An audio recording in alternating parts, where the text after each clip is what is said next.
Annie. This is kind of a big deal, I would say. Your first time up and playing Annie.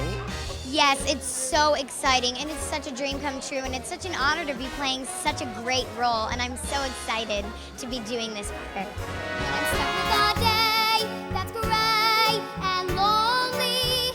I just stick up my chin and grin and sigh.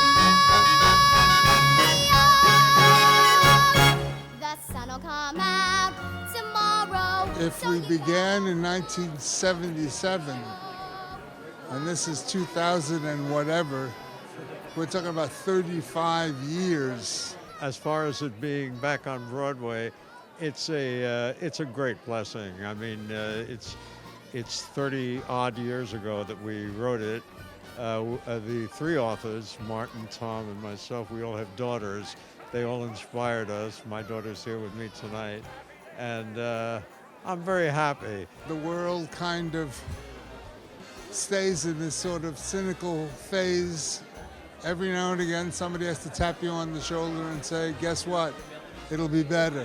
Yeah, and you have to keep a little bit of optimism going and a little bit of spunk and grit.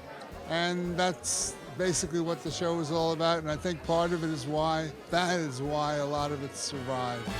Absolutely, it could not be more relevant. Interestingly enough, tonight on opening night, we could not believe all the way through the cabinet scene with FDR when he's coming up with the idea for a new deal and the state of the country and everything.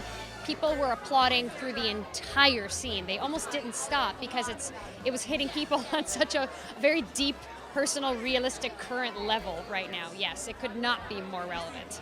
There is nothing in the cabinet scene or in the politics of the show that doesn't end up being what was done 35 years ago. So that speaks to something.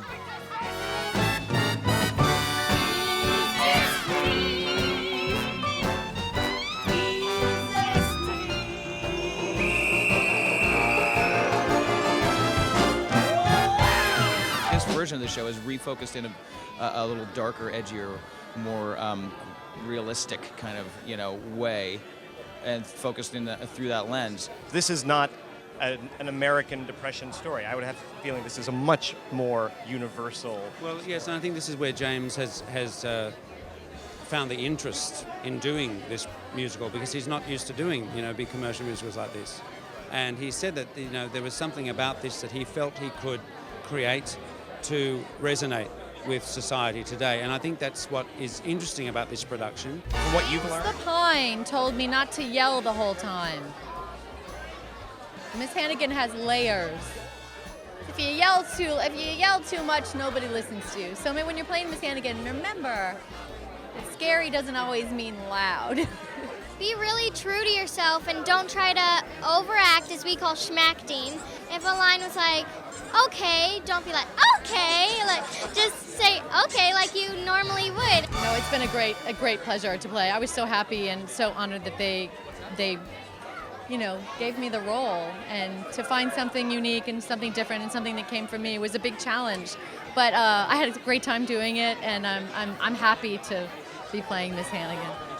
Yes, it is different to a lot of the productions that people know as Annie.